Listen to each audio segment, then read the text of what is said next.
After 45 years of sacrifice, my son said something that changed everything. Before we begin, join our YouTube family by subscribing to the channel. Don't forget to like this video and share in the comments where you're watching from and what time it is. Now, let's get into the story. After 45 years of sacrifice, I never imagined one sentence would make me feel like a stranger in my own home. There was a time when life felt simple, even in its hardships.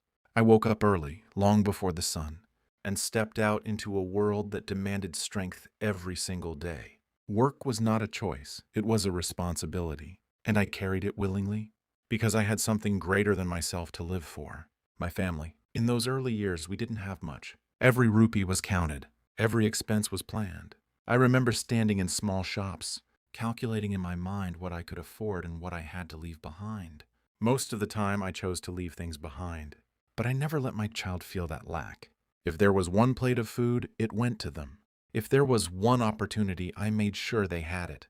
I believed that if I worked hard enough, sacrificed enough, one day they would live a life where they wouldn't have to struggle like I did.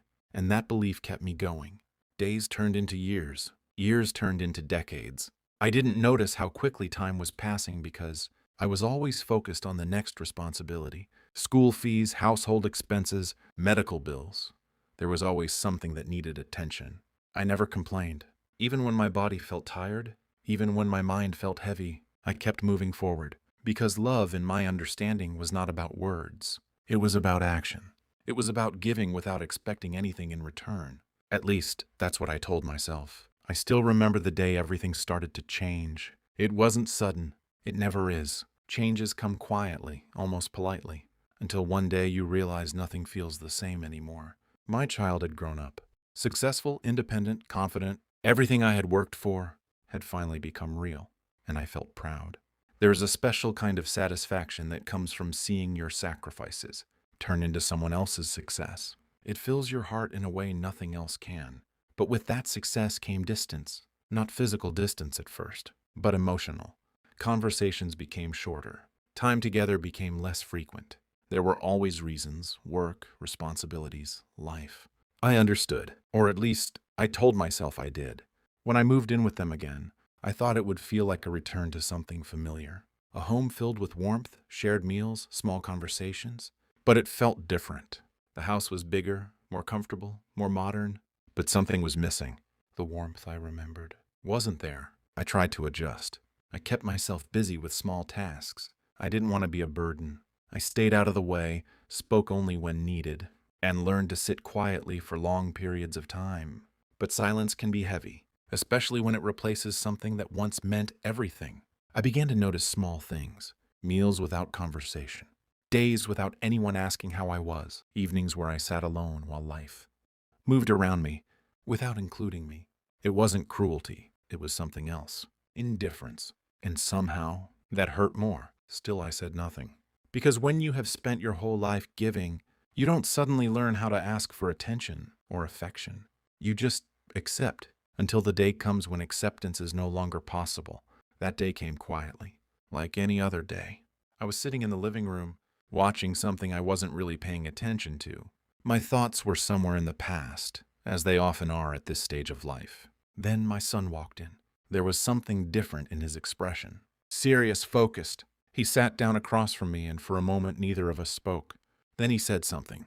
Just a few words. Simple, direct. But those words carried the weight of everything I had lived for.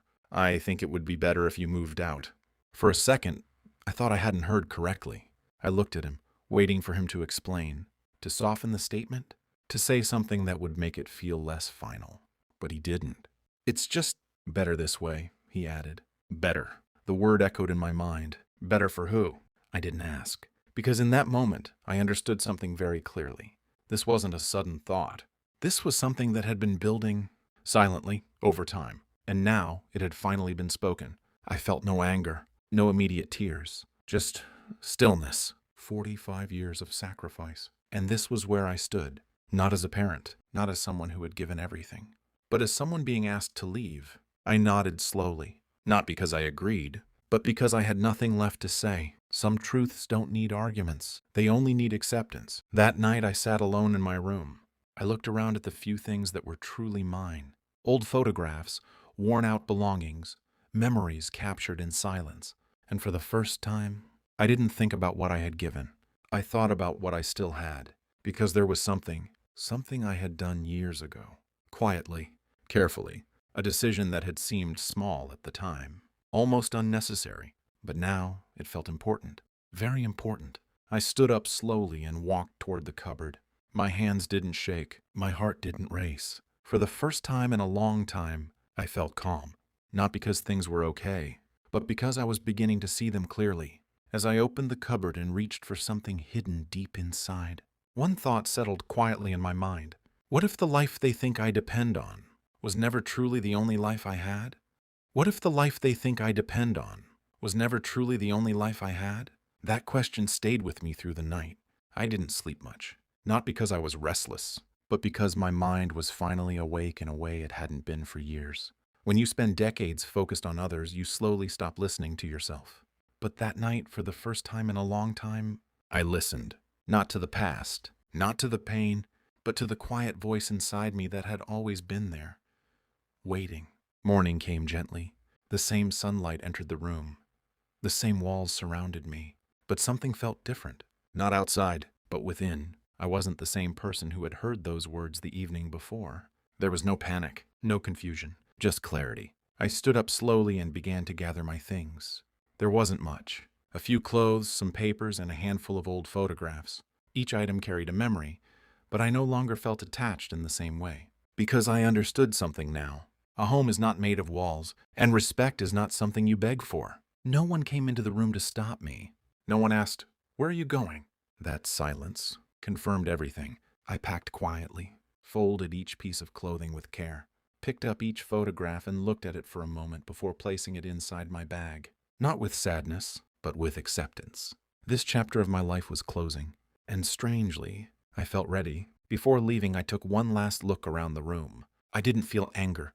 I didn't feel regret. I only felt awareness. Then I walked out, step by step, slowly but with purpose. The door closed behind me without sound. And just like that, 45 years of belonging turned into distance. Outside, the air felt different, fresh, open, uncertain, but honest. I stood there for a moment, not sure where to go next. But instead of fear, I felt something unexpected. Freedom. Not the kind you celebrate loudly, but the quiet kind that comes when you finally stop holding on to something that no longer holds you. I started walking, not fast, just steady. Because for the first time, I wasn't walking toward responsibility. I was walking toward myself. After some time, I found a place to sit. A small park, quiet and simple. People passed by, lost in their own lives. No one noticed me, and for once, that felt peaceful. I opened my bag and took out the old folder I had retrieved the night before. It looked ordinary. Worn edges, slightly faded paper.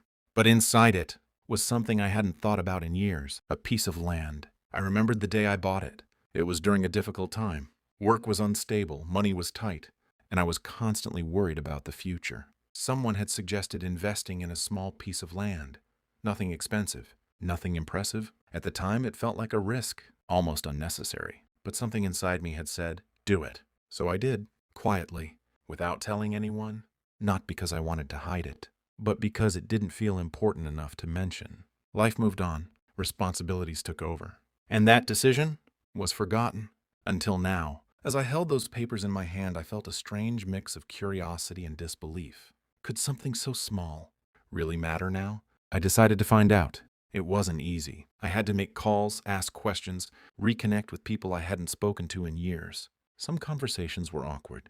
Some doors felt closed, but I didn't give up. Because this time, I wasn't doing it for someone else. I was doing it for myself. And that made all the difference. Days passed.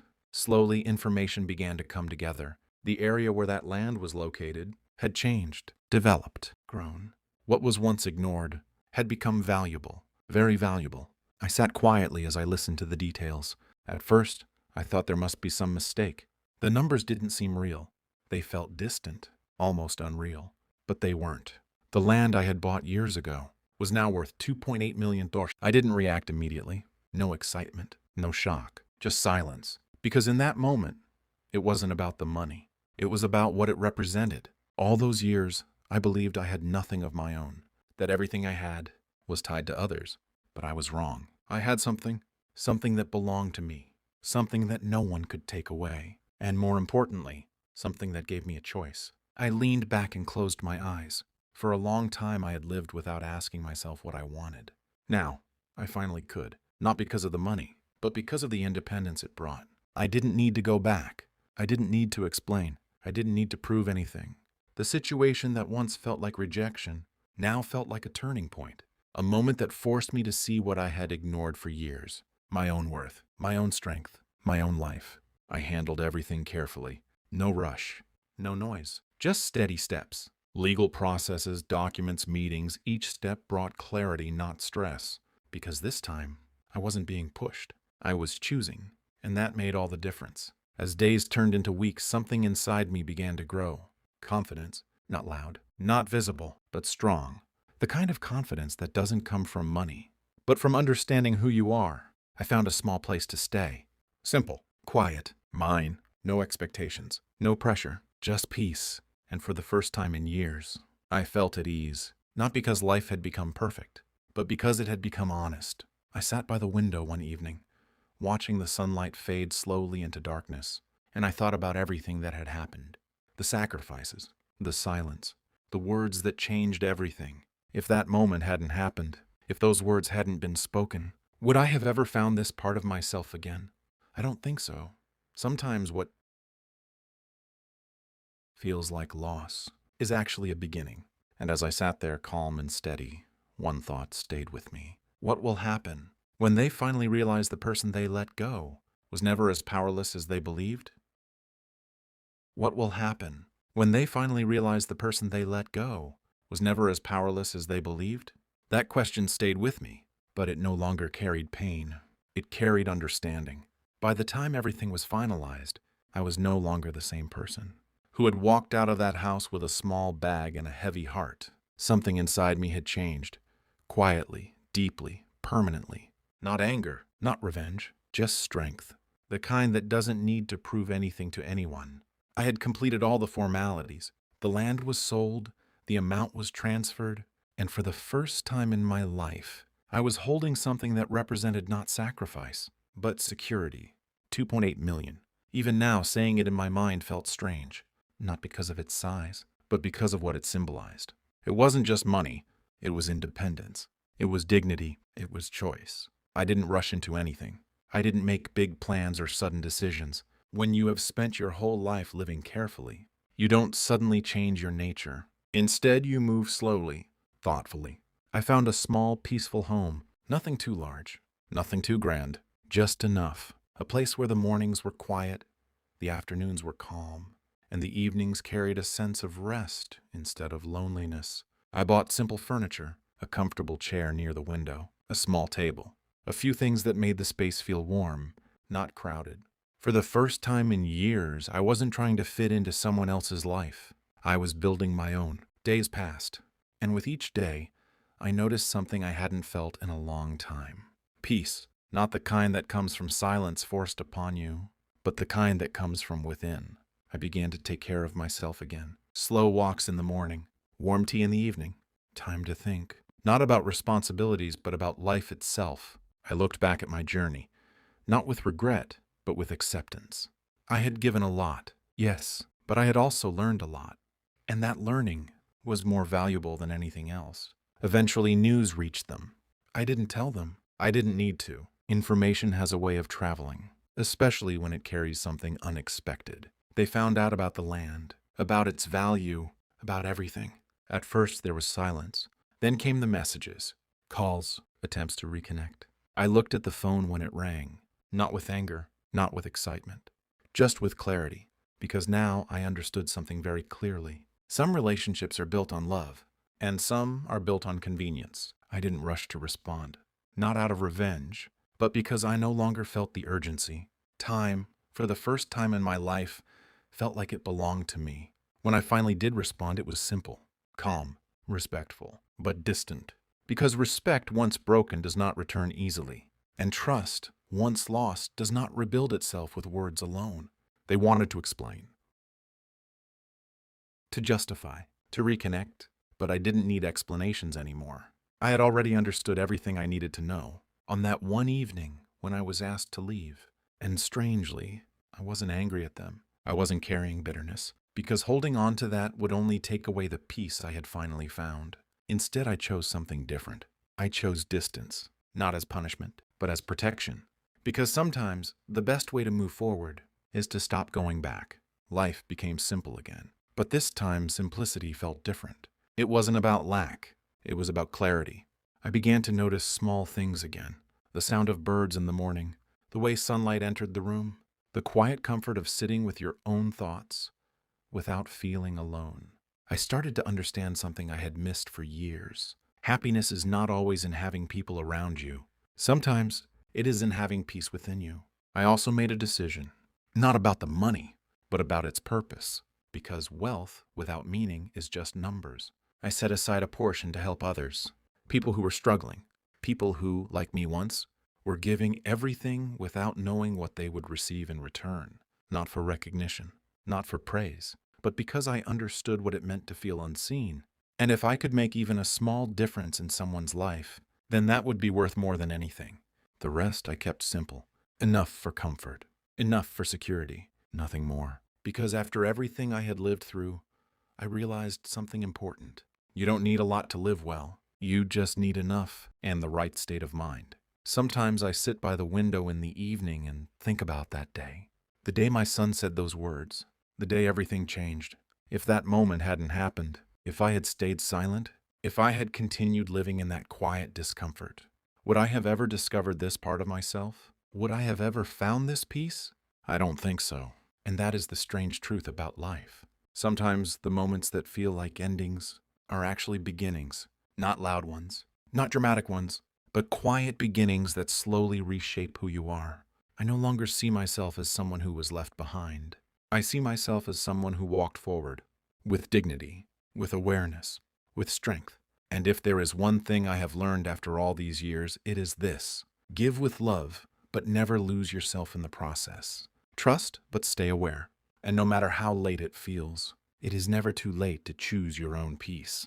Because in the end, the greatest thing you can walk away with is not money. It is the quiet realization that you finally chose yourself.